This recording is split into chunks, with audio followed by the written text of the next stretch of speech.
Uma lúcida análise sobre os acontecimentos políticos com Henrique Prior.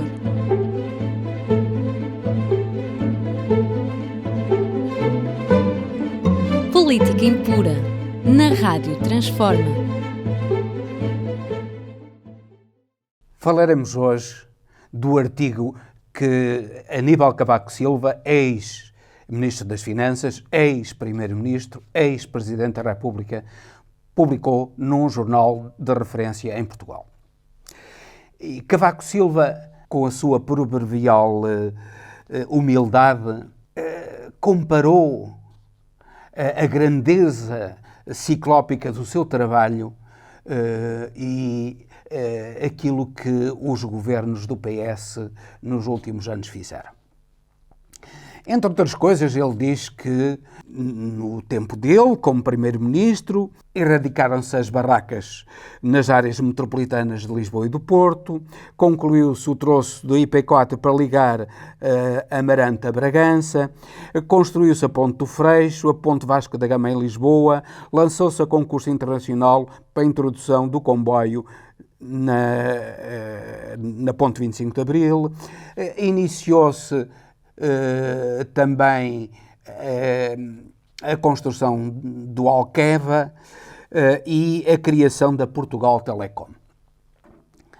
Ora bem, aquilo que ele diz são meias-verdades a par com omissões absolutamente evidentes e que demonstram até que ponto uma meia-verdade é capaz de ser pior do que uma mentira.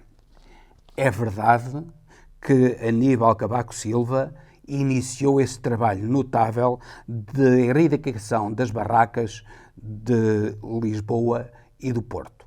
Era perfeitamente vergonhoso aquilo que sucedia à entrada de Lisboa e do Porto e foi, sem dúvida nenhuma, Cavaco Silva quem iniciou esse projeto de erradicação das barracas. Só que não foi ele o primeiro a começar com isso. Antes disso, já depois do 25 de Abril, houve um salto enorme na erradicação das barracas por todo o país. Não foi só em Lisboa e Porto, em Coimbra, nas grandes cidades onde havia barracas. Começou-se a construir uma coisa que eram os chamados bairros sociais e criou-se o Instituto Nacional de Habitação. E, com isso, houve um aumento enorme da habitação social em Portugal. Não se deve tirar de modo nenhum mérito a Cavaco Silva, porque ele fez um trabalho notável de erradicação das barracas. Mas, antes dele, já havia um bom trabalho e esse trabalho continuou depois por todo o país. Porque quando ele deixou o poder, não estava tudo resolvido em Lisboa, havia graves problemas de habitação em Lisboa e de barracas também, e no Porto a mesma coisa, e as ilhas, infelizmente, continuam até hoje. Relativamente à ligação entre Amarante e Bragança, foi realmente importante. A ligação já estava feita até Vila Real, já se atravessou o Marão, e isso foi uma obra lançada no tempo de Sá Carneiro. Ele concluiu a ligação entre Vila Real e Amarante, ou melhor dizendo, entre Vila Real e Bragança. Foi apenas uma parte muito importante, sem dúvida nenhuma, da IP4, mas posteriormente, em lugar da IP4, já foi construída uma autoestrada entre Amarante e Bragança e um túnel no Marão. Depois, a Ponte do Freixo, sem dúvida nenhuma, a Ponte Vasco da Gama, sem dúvida nenhuma, o concurso internacional do comboio na Ponte 25 de Abril, também uma excelente iniciativa, que foi construída depois e já com o governo socialista de António Guterres, e também ele falou nas obras no Alqueva. Ora bem, ele no Alqueva não fez rigorosamente nada. O Alqueva já tinha sido projetado muito antes, os primeiros projetos já tinham sido efetuados em 1971 74, depois em 75 avançou-se inclusivamente com os primeiros trabalhos, eles foram suspensos em 78, salvo erro, e depois houve a continuação de trabalhos de planeamento da barragem. Mas a barragem verdadeiramente andou para a frente com António Guterres, logo no primeiro governo de António Guterres. Não foi Cavaco Silva quem andou para a frente com a barragem. Por outro lado, ele fala nas autoestradas que construiu. Sem dúvida nenhuma, é um mérito dos governos de Cavaco Silva na construção das autoestradas. Mas vamos agora ver aquilo que ele omitiu. Em primeiro lugar, ele omitiu uma coisa muito importante. É que nos governos dele, Portugal beneficiou dos apoios pela entrada na União Europeia. Na altura era a Comunidade Económica Europeia, que depois passou para a União Europeia. E vejamos só, nos últimos 5 anos do seu governo, entre 1991 e 1995, Cavaco Silva e o país recebeu da União Europeia qualquer coisa como 17.700 milhões de euros com a correção monetária de 91 para cá. Em moeda de hoje, Cavaco Silva recebeu 17.700 milhões de euros. Ele falou no investimento na Auto Europa, que foi um investimento que não foi exatamente só um investimento estatal, foi um investimento privado. Foi realmente uma grande iniciativa. Mas os 17.700 milhões de euros foram gastos em destruir uma boa parte da atividade económica do país. Repare-se que Aníbal Cavaco Silva e o seu governo pagaram para se abaterem barcos de pesca. Fizeram acordos de pesca altamente ruinosos para Portugal e pagaram para se abaterem barcos de pesca. Pagaram para não se produzir. Quem tivesse os campos em pousio recebia por ter os campos em pousio. Pagou-se para destruir as vinhas. Que agora é exatamente o contrário. Viu-se que a vinha em Portugal tem imenso futuro. E, sobretudo, houve áreas em que a sua atuação, ou a sua não atuação, foi altamente prejudicial para o país. Estamos a falar, em primeiro lugar, nos caminhos de ferro. A rede ferroviária, no tempo de Cavaco Silva, em 2 governos, ele esteve 10 anos como primeiro-ministro, a rede ferroviária diminuiu substancialmente durante a sua governação. Não só não foi aumentada, não só não foi modernizada, como diminuiu substancialmente durante a sua governação. Ele, digamos assim, na verdade, os governos de Cavaco Silva foram, para os classificar de uma maneira muito simples, foram os reis do asfalto. Sem dúvida nenhuma que estradas e autoestradas receberam grandes melhorias com os governos de Cavaco Silva. Mas, para a economia nacional, era essencial a modernização da ferrovia. E isso Cavaco Silva não fez. Bem pelo contrário. Destruiu a ferrovia existente. E quando a Espanha, ainda durante os governos de Cavaco Silva, lançou a alta velocidade, Portugal pura e simplesmente esqueceu a existência da alta velocidade e só agora, já num governo de António Costa, e só este ano é que foi lançado o concurso para a alta velocidade, que é essencial para o desenvolvimento do país e essencial para a ligação de Portugal à Europa e, sobretudo, no que toca ao transporte de mercadorias.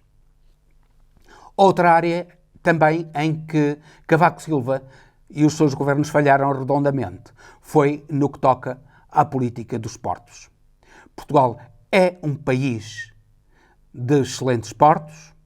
Nós temos um dos melhores portos de águas profundas da Europa, que é o Porto de Sines, e o Porto de Sines poderia ser, eventualmente, o término da chamada Rota da Seda, isto é, de uma ligação ferroviária que vinha da China, passando por toda a Ásia, passando por toda a Europa e desembocar precisamente em Sines, transformando Sines numa enorme plataforma de transporte de mercadorias a nível mundial, o que daria imensa riqueza ao país.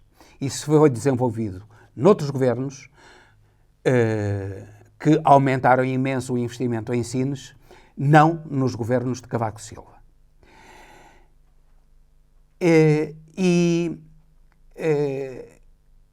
Isso demonstra até que ponto é que Cavaco Silva exagera naquilo que fez e, sobretudo, omite aquilo que recebeu para fazer o que fez. É que a erradicação das barracas derivou de um plano europeu, que não foi iniciado por Cavaco Silva. Foi um plano europeu que permitiu o financiamento dessa obra notável de erradicação das barracas em Lisboa e Porto. E, portanto, não foi propriamente uma iniciativa de que Cavaco Silva se possa vangloriar por ter criado, mas foi algo que veio da própria Europa.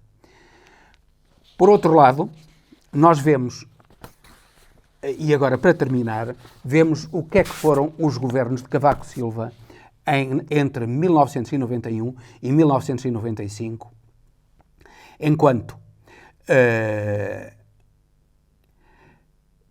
recebia esses 17.700 milhões de euros da União Europeia.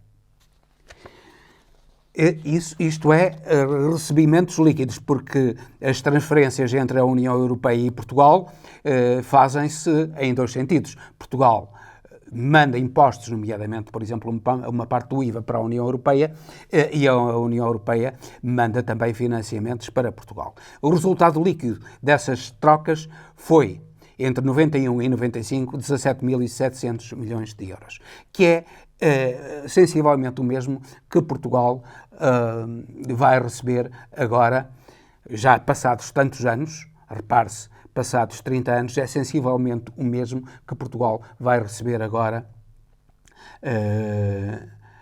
entre este ano e 2030. Relativamente ao crescimento da economia, pois nós temos que o país, apesar desses 17.700 milhões de euros, cresceu em 91, 2,91%. Em 92, 1,72%. Em 93, teve uma recessão com um decréscimo do produto interno bruto de 1,67%. Isto é, em vez de crescer, apesar dos 17.700 milhões, o produto interno bruto diminuiu em 1993, 1,67%. Cresceu em 94, 1,79% e em 95, 2,38%. O que, confrontado, por exemplo, com os governos de António Costa, por exemplo, que não recebeu entre 2015 e 2019, nem por sombras, tanto dinheiro, ou terá recebido, quando muito, metade desse dinheiro que Cavaco Silva recebeu durante os 5 anos. Portugal cresceu em 2015, 1,79%, 2016, 2,02%, 2017, 3,51%, 2018, 2,85%, 2019, 2,68%. Não houve nenhuma recessão neste período. Bem pelo contrário, houve um crescimento sempre superior à média da União Europeia. Por outro lado, o consumo das famílias também aumentou. Entre 95 e 2021, em 95 o consumo das famílias era de 18.820 euros anuais e em 2021 foi de 9.921 euros anuais em média. E o consumo das famílias é um indicador muito mais rigoroso do que o produto interno bruto para se determinar o bem-estar dos cidadãos de um país. Repare-se, o salto enorme mais que duplicou o consumo das famílias depois de acabar o governo de Cavaco Silva. E ele aumentou substancialmente, curiosamente, durante os governos socialistas. Esta é a verdade dos factos e, embora Cavaco Silva tenha recebido muito dinheiro da União Europeia, 17.700 milhões, repete-se, de receitas líquidas, a verdade é que aquilo que ele fez não é muito superior àquilo que se fez posteriormente e aquilo que se pode medir em bem-estar dos cidadãos portugueses no final do governo de Cavaco Silva e hoje não tem comparação absolutamente nenhuma. O bem-estar das famílias portuguesas hoje é muitíssimo maior, é, em termos comparativos, pelo menos o dobro daquilo que era no tempo de Cavaco Silva. E com isto termino, despedindo-me com amizade até ao próximo Política Impura, pedindo-lhes que subscrevam o canal da Rádio Transforma, leiam a revista em comunidade e, subscrevendo o canal da Rádio Transforma, apoiam este projeto de informação livre e independente.